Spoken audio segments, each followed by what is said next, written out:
Ladies and gentlemen, friends, welcome. Thank you. I'm Adam Cole with Grant Park Academy of the Arts, and I have the pleasure of interviewing Mr. Bradley Smith today. Before we get to our guest, I'd like to thank a couple people, as always. We want to thank brassandwinds.com, a Quinn the Eskimo company. When we are looking for people to help us with our brass and winds needs, we always turn to brassandwinds.com.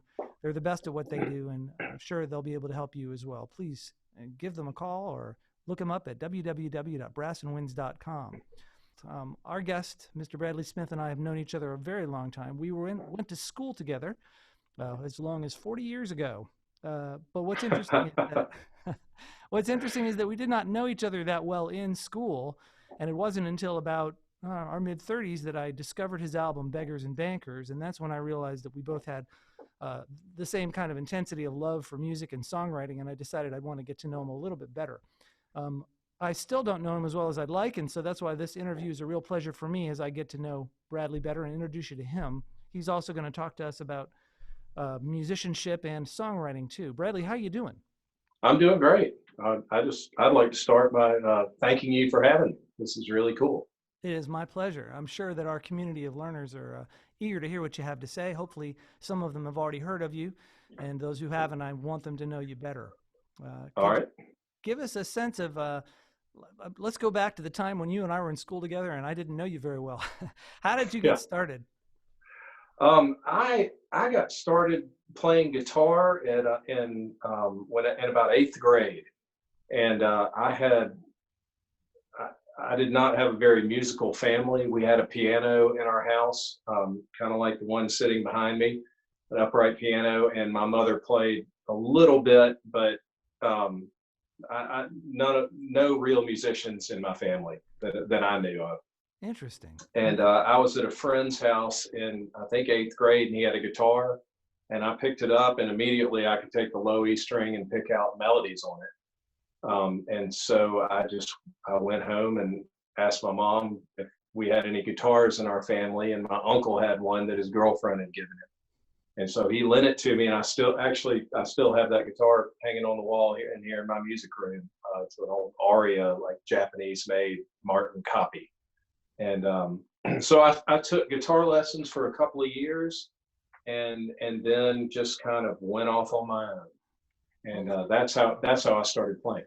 I have to ask you now, for you to be I'm a music teacher, and for you to pick up a guitar at eighth grade and just be able to start picking out melodies like that, did you have no idea at all? Did you like music a lot before that, or were you just kind of surprised as I am? I was a music fan, but not a fanatic.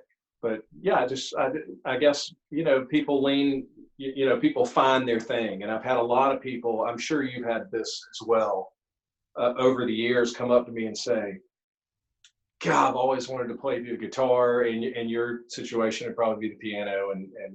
And I've always wanted to play, and I went and got one, and I took lessons, and it just never happened. And so I think there's a part of it that draws you to it. And I had that, and you can be excited. I want to play the piano, and you've given me a lesson before, and I did not do what was necessary to play the piano, which was sit at the piano for an hour or 2 hours or 3 hours a day and play it because you're drawn to it and you love it.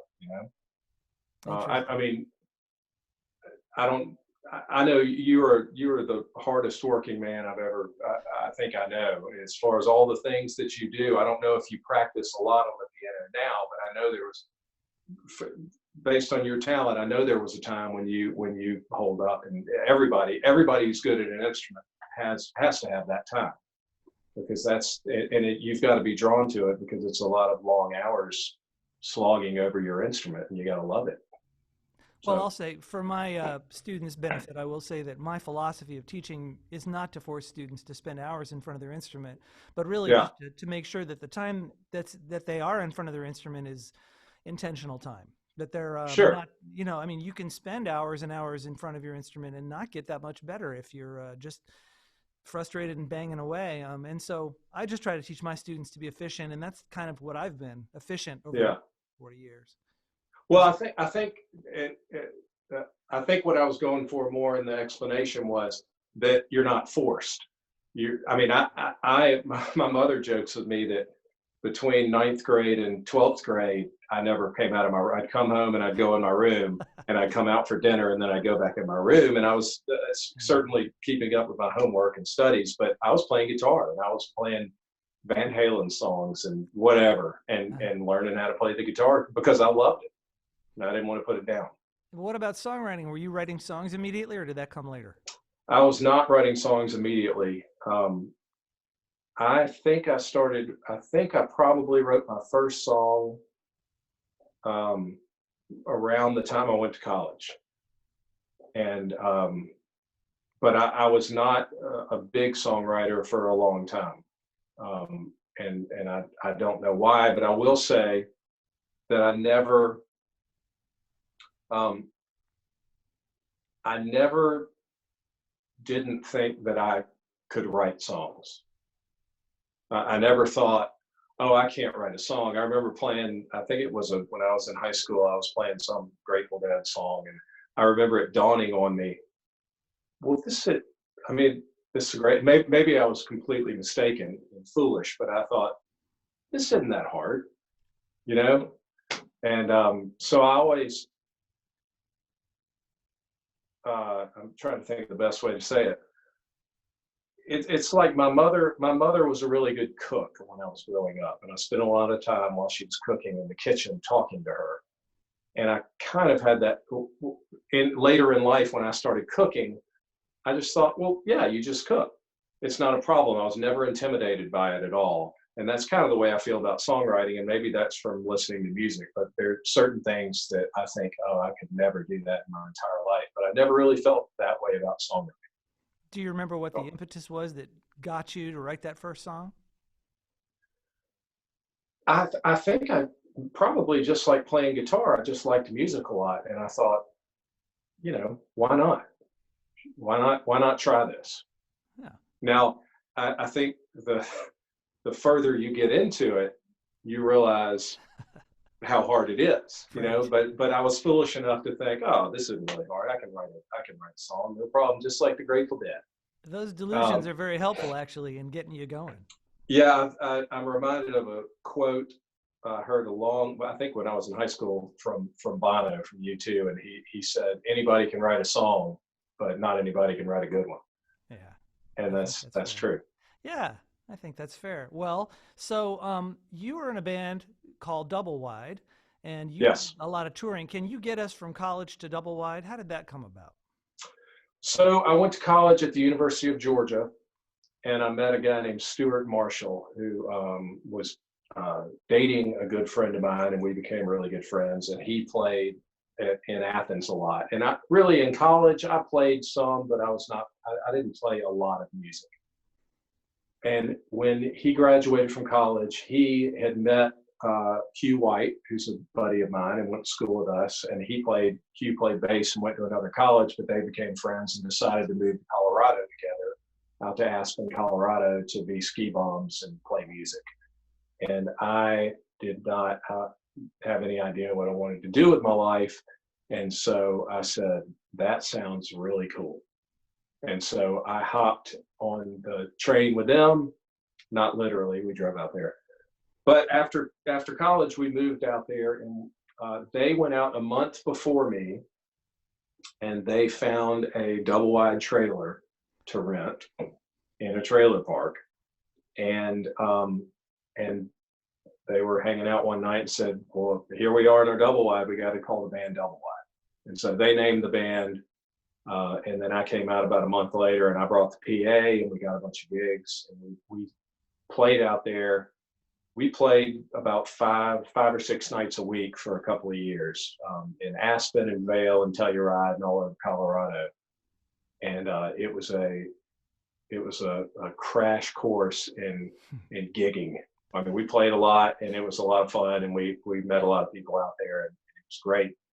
And then from there, after a couple of years, we decided to move back to Atlanta. Stuart had left and moved to Telluride, and so we took the guy. We had met some other guys in the band, Walker Welford, who played drums, and a guy named Fred Duffer played guitar. and we moved back to Atlanta and toured around for 5 or 6 years, I think. Yeah. What was the extent of your touring? How far out did you go? Well, we toured mostly when we came back to Atlanta. We toured mostly in the Southeast, but we went back to Colorado a few times, and let's see, I've played over on the West Coast, but Double Wide never toured it. Well, now y'all still play occasionally. I've seen Double Wide do lots of reunions, and that's a lot of fun. But Double Wide is kind of now defunct. What brought an end to Double Wide? Um,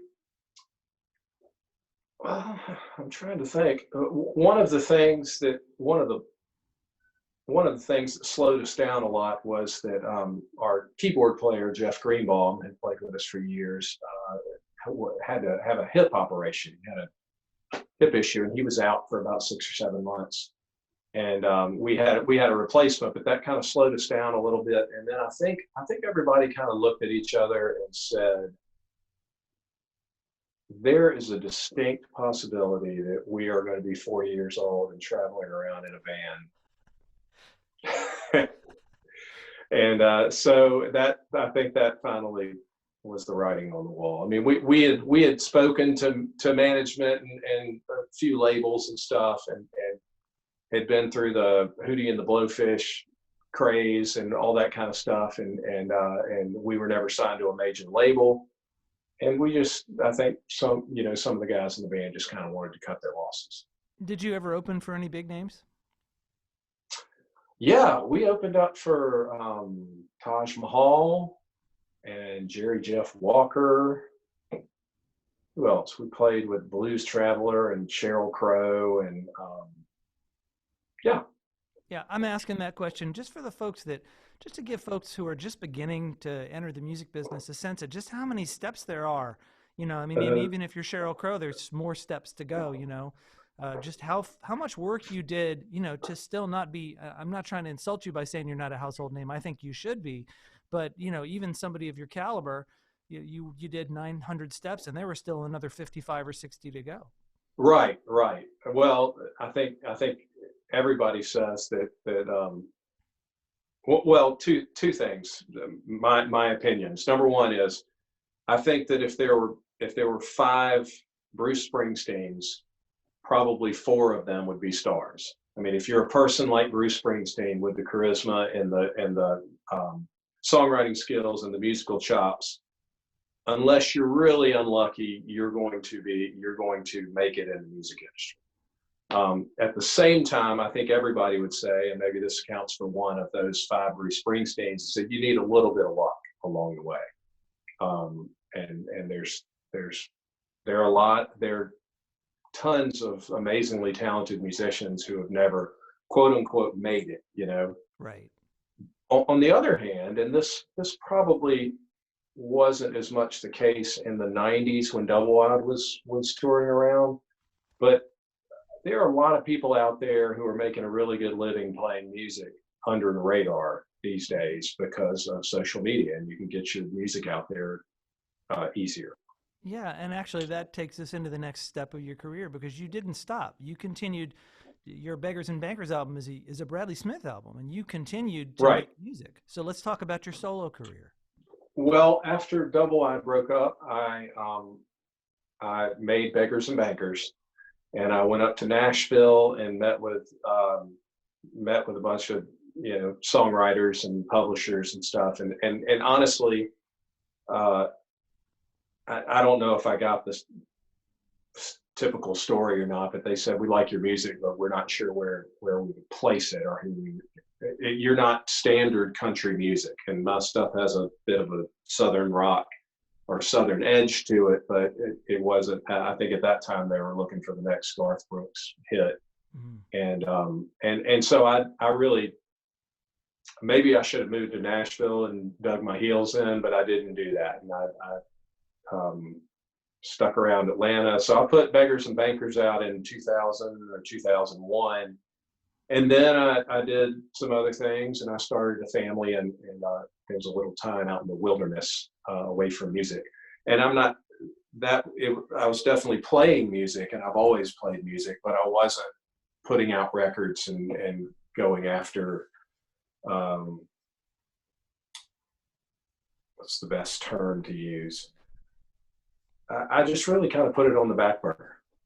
And that probably did that for 10 years or so, and then started playing out more and playing more original music. And we had a band, and we would play parties and for the time that I was not out pushing myself. But honestly, in probably the past 4 years, I would say, I have played more music and put myself out there more than I have in a really long time. And there are two things that have contributed to that. One has been playing songwriters festivals, like the 30A Songwriters Festival and Opelika Songwriters Festival, and where else have we been? Red River Songwriters Festival out in New Mexico. Excuse me, New Mexico.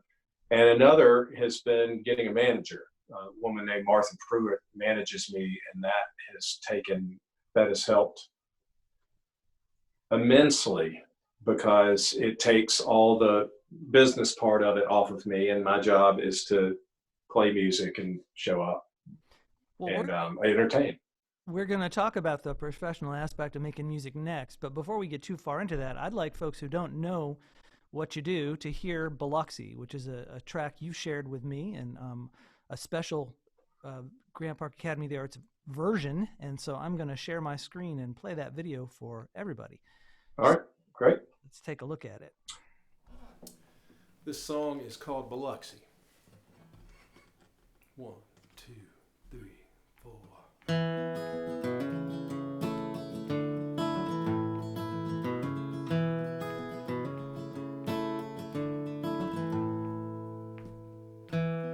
Dealer scoops all my winnings up. I am broken. At the ground at all my cigarette butts.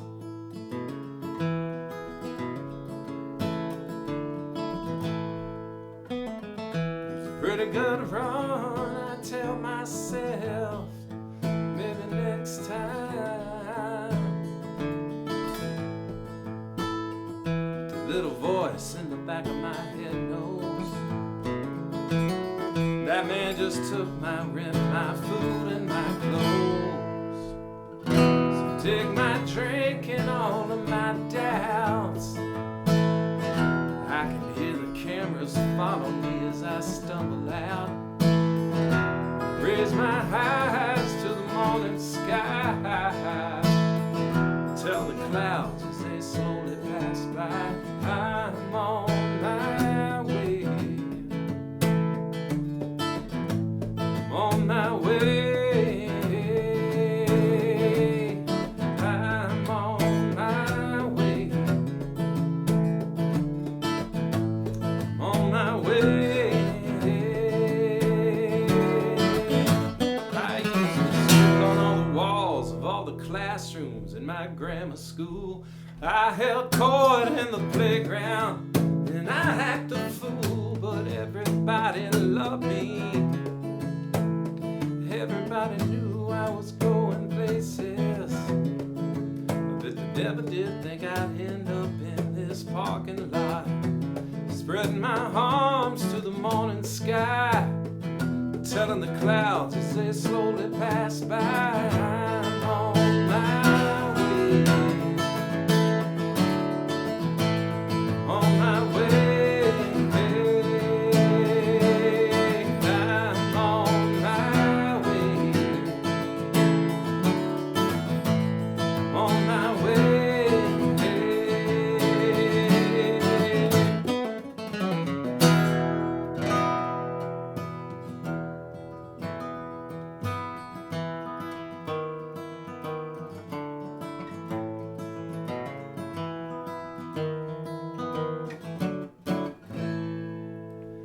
Tell me that in heaven there are no bills to pay.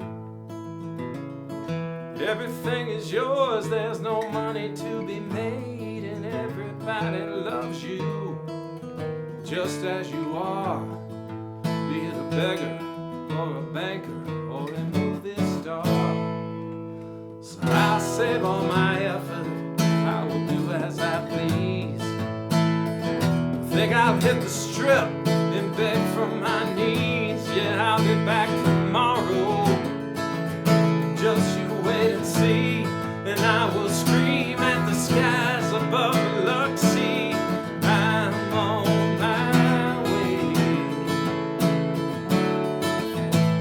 on my way. I'm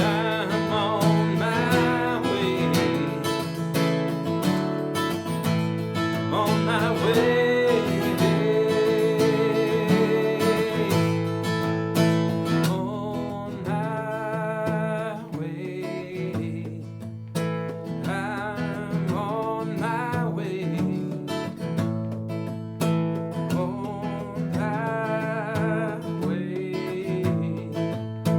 I'm on my way.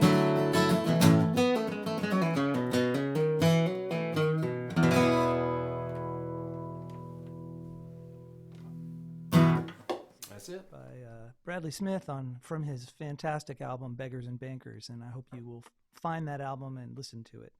Bradley, that's great. It's a real nice compliment for you to do those solo versions for us of a song like that, because in another conversation you shared with me that playing solo is something new for you, and it's a challenge you're working on. Want to talk about that?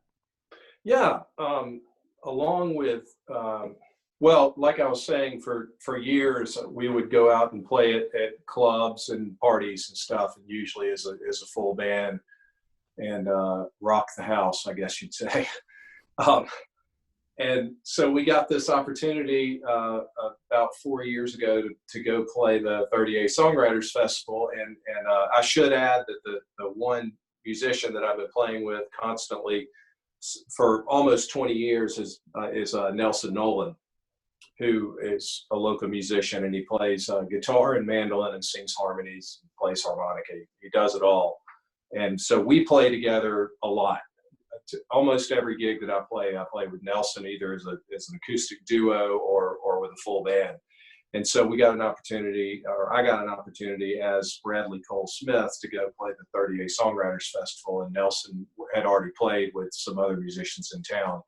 And so he and I played down there, and I was getting ready to go down there, and I had been to the festival before, and I started getting my set ready, and it all of a sudden it struck me the time when you're playing at Smith's Old Bar in a rock and roll setting and you finish a song, you may have a minute or so to kind of regroup and talk to the band and figure out what you're going to do, and people don't think about that because it's really loud and they're talking to their friends. But when you're playing a singer-songwriter festival, the time in between songs is maybe more important than the song, because you've got to entertain, you've got to set the next song up or talk about the song that you just played, and that silence is really loud. So it can be long. it can be long. So honestly, I really, the first time I went down there to play, I've been playing music for 25, 30 years, and I was terrified to play to whatever 100 people in a completely silent room. And I just thought, wow, this is something new. And over the last 4 or 5 years, I've gotten really used to it, and I've started to enjoy it. And there are a lot of really neat things that you can do with a quiet room that you can't do with a loud room, which I think is cool. Well, now I got to ask, talk about that. Well, you can,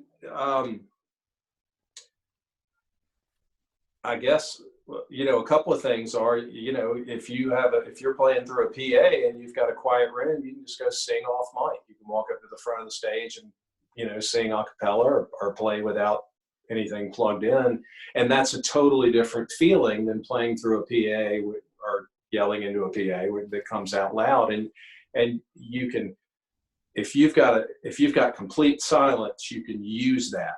You don't need drums. You don't need to bash anybody in the head. You can start out a song really silently and then bring your dynamic. There's just a lot more opportunity for dynamics That's in a great. quiet room, and I love it. I think it's a lot more difficult and rewarding than playing in a loud band setting. And I've also, the first time I went down to the 38 Songwriters Festival, I played all my gigs with Nelson. And then as the years have gone on, I went out to the Red River Songwriters Festival and had some people join me. Kevin Thomas, who plays keyboards, went out there, and Will Haraway, musician friends of mine, and they sat in with me on a set. But I did play some by myself, and I do that.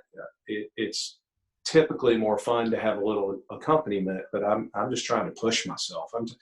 Honestly, I'm 50 years old, and I've never had a better time playing music. It's great, and there's a lot of opportunity out there for a musician my age to write songs and meet people and be out doing this as you are, and it's fantastic. I love it. Well, it's very inspiring, again, to see somebody with such a huge track record of professional experience in the music business, and highly regarded, and anybody that goes to see it, they're just going to see consummate professionalism and have a great time too. And to find out that you're 50 and you're trying new things, and that some of the things you're trying are stuff they may have already done, like well, I'm just a kid and I've been playing guitar in front of people because I can't get a band together, and you're just starting that. That's really interesting. So it's Yeah. really kind of cool that you started in a place a lot of people have never been, and now you're going a place you have never been that a lot of people started in. Right. Well, that's what I want to do is keep kind of pushing the envelope, and it's great. I mean, this piano back here we got because we wanted our kids to be around some instruments, and we, like you were saying about your students, we got our kids piano lessons, and we said we're going to give them one season of lessons, and then we're not going to push them, but we wanted to have some kind of musical bedrock that they could build something on someday. And my daughter at least is kind of gravitating towards instruments now. This is 4 or 5 years later, and I think it's back to our conversation earlier. I think as kids move through life and they try different instruments, a lot of times that they pull them towards them. Yeah, definitely different personality types tend to gravitate toward different instruments. And Yeah. that even extends into the orchestra. Just having gone to a conservatory of music and having met harpists and oboists, and each of those instruments have very distinct personality types. Not just anybody plays the oboe. You have to be a little crazy because you spend hours and hours cutting little reeds, and that's not an accident. That's a particular kind of person that wants to do that. Yeah. Yeah. So, well, let's talk a little bit about songs. Let's talk about maybe some of your favorite songwriters, either people that you like to listen to or people that you thought you'd like to write songs that you say, I'd like to be able to write that well, or that's something I'd like to sound like. Yeah. Well, I think growing up, I listened to kind of what was on the radio, what everybody's listening to. John Denver and Glenn Campbell and Journey and Van Halen, and I listened to a pretty wide breadth, but it was all kind of pop, rock and roll, and then REM came along and kind of alternative music. I would say when the songwriting bug hit me around kind of maybe a little bit in and after college, I was really a big fan of the Allman Brothers. And I really kind of wanted to emulate those guys, and definitely not as much for the long guitar solos, but for the melody and the songwriting. And I tried that, probably my early stuff sound, you can tell that in about half a second. But as I've aged, I've moved on from that, I would say. And the people that I respect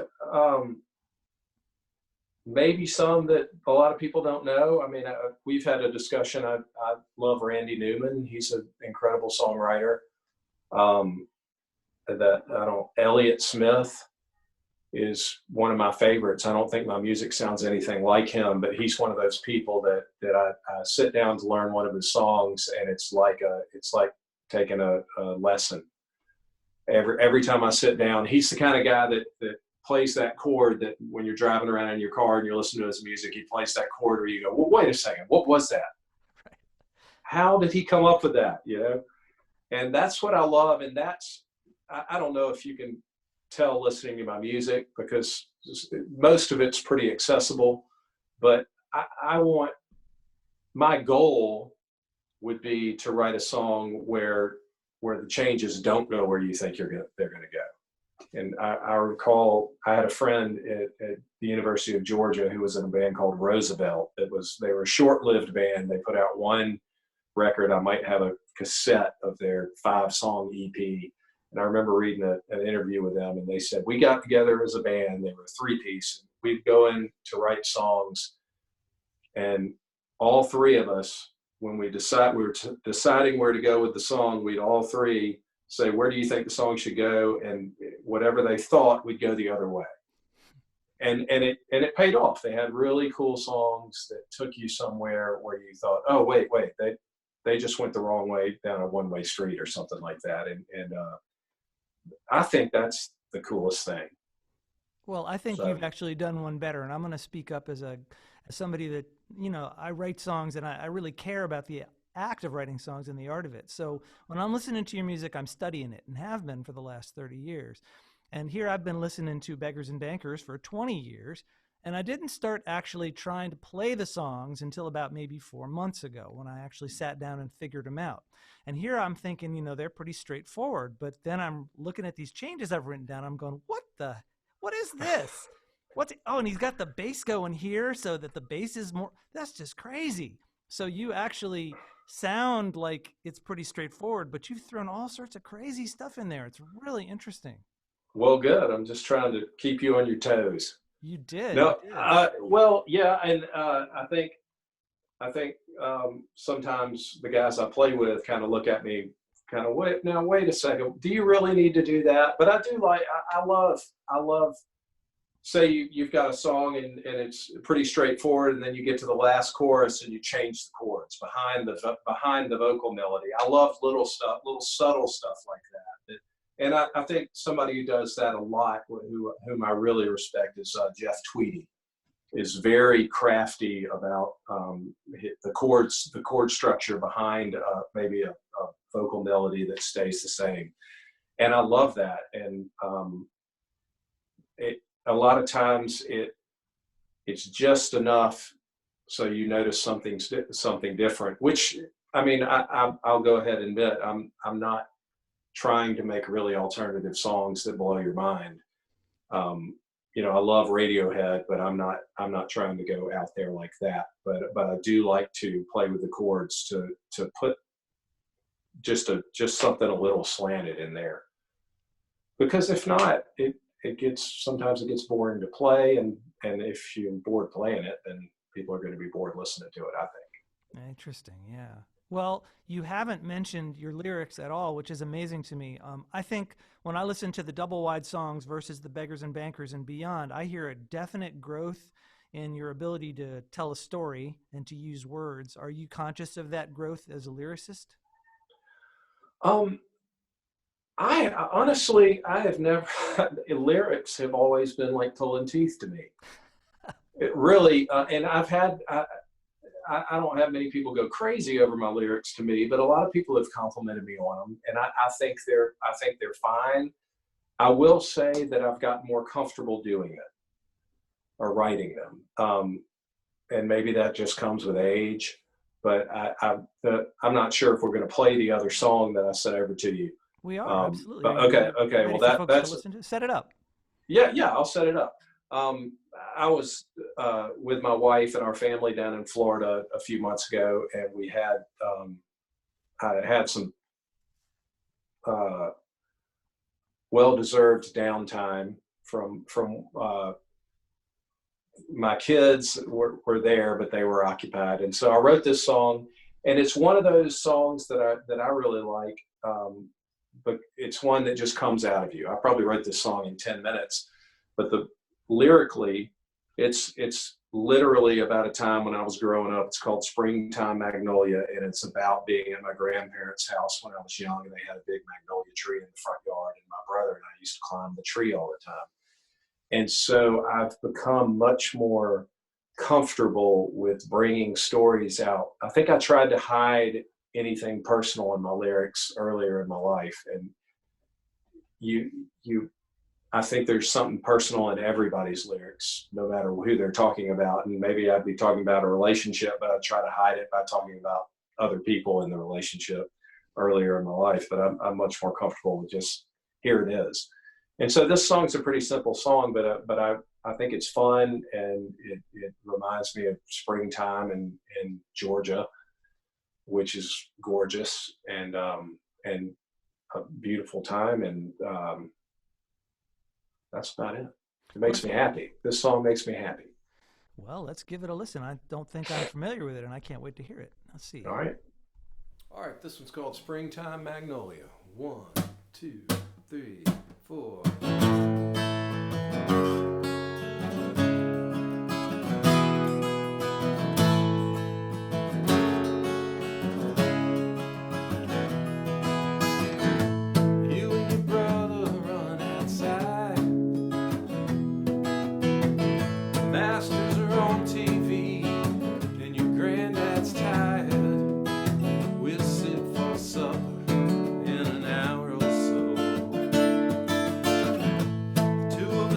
Out to the yard. First one in the top branch holds all the cards.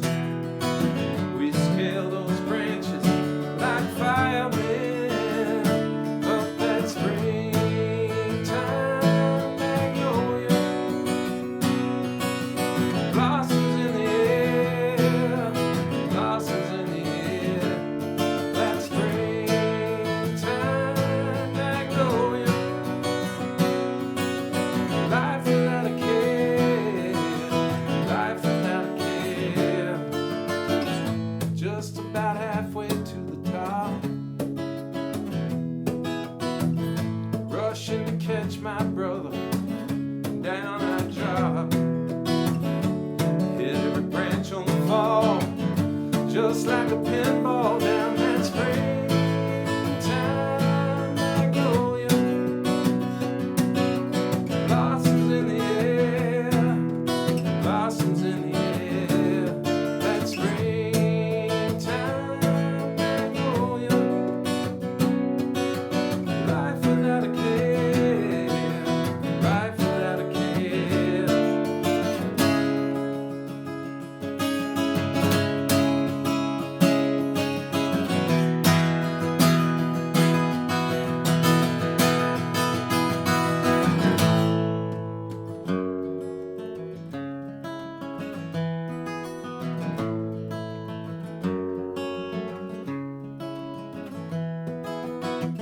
My big brother quickly aborts the race,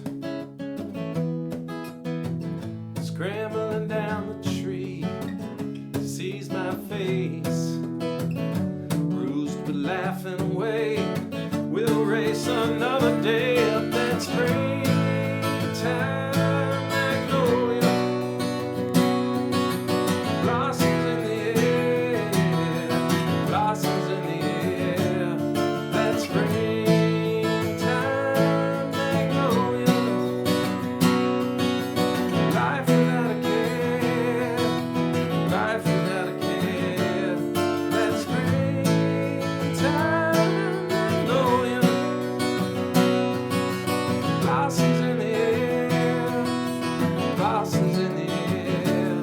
That springtime magnolia. Life without a care, life without a care.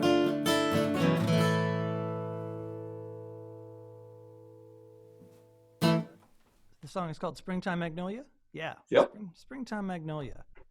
Thank you That's again it. for sharing that one. Now I'm going to make a nerdy songwriter observation here, just because I All just right. love to talk about this stuff. All right. You got 3 verses, and Yep. they're all generally the same. And a lot of times, songwriters like to break up a song with something called a bridge, or a different a B section, or whatever they might call it, or a C section. And usually that's sometimes it's got lyrics in it, but you've got this C section, this bridge that's, you got a happy song, and then there's this kind of dire sound to that bridge, but there's no Yeah. word. There's no words to that. And I thought that was very interesting. You're taking us somewhere, but you're not telling us where you're taking us. Yeah. I mean, I did go a little dark there because in the lyrics, I just fallen out of the tree. Yeah. But I didn't think there was any, it's kind of a, I've fallen out of a tree and I could have broken my neck, but bringing up the last verse, I'm laughing, I'm down there laughing. So, I mean, my brother's concerned about me, but I am laughing. So there was nothing in the lyrics that I needed to bring out. There's no deep meaning that I need to point to in the bridge. So I just, and I like, I try to break rules more than I break them. I always, when I'm writing a song, I try not to A, B, C, A, B out. A lot of times it sounds better to do A, B. Maybe that's just like my comfort blanket, my little whoopee to know that I'm not doing anything too crazy. But I like to try to break those rules because the effects can be really cool when it works. That's great. Well, thank you. And why, most people follow the rules, so somebody's got to break them to break new ground, I guess. Absolutely. And I guess the art of it is breaking the rules in a way that doesn't break the audience. Yeah, that's a good, yeah. I agree completely.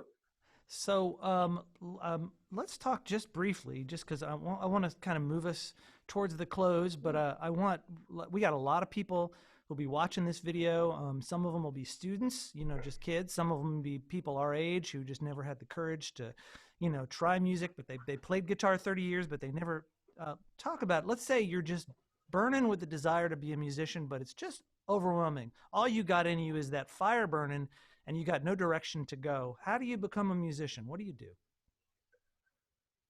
Well, I think the first thing you need is that fire to learn your instrument.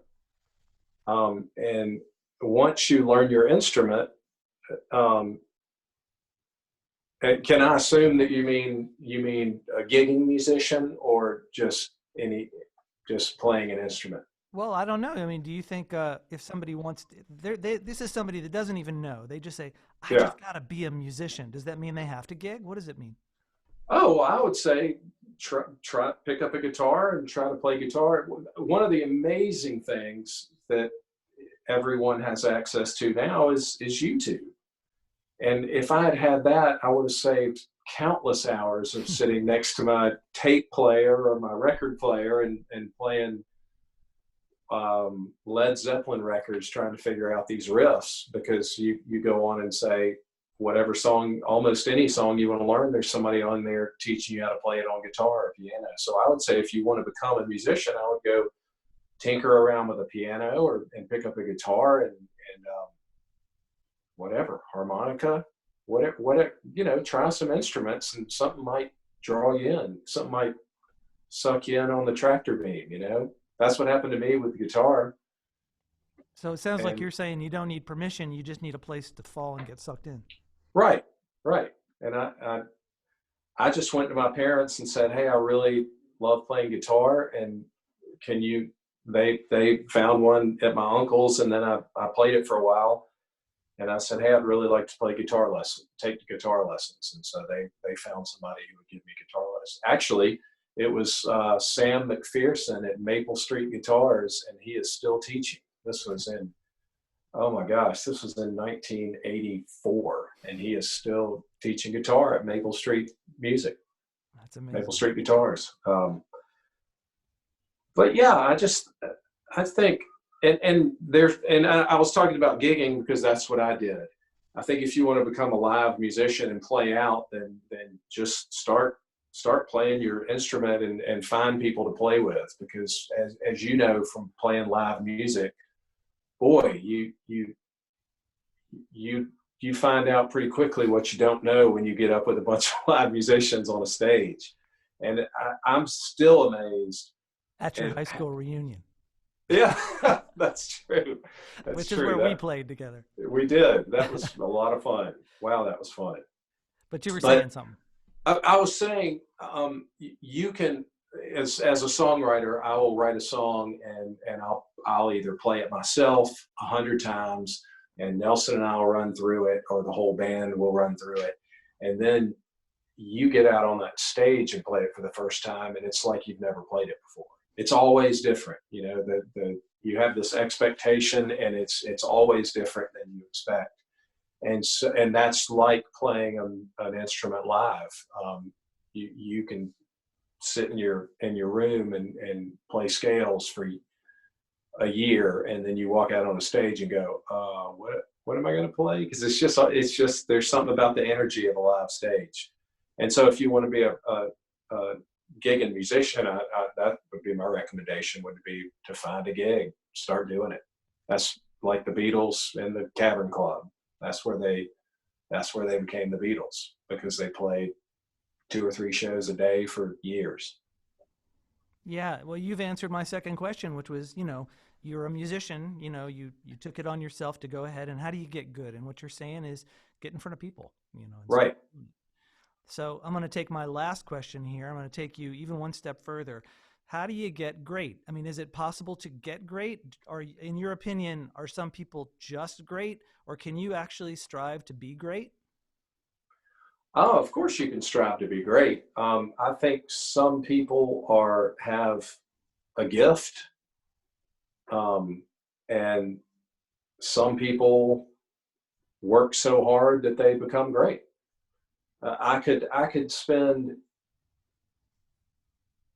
all day, every day for the rest of my life sitting in a room with a guitar, and I'd never be able to sweep pick like Steve Vai or somebody like that. There's certain things, not that I want to, but there's certain virtuosic players out there that just have something that some people don't. I could just never do that, but I can play pretty well. I don't run scales like I used to, and I don't practice the guitar all the time. When I sit down, it's usually with an acoustic guitar to write a song, or just start picking away and see if something catches. But the longer you do it, the more comfortable you are with it.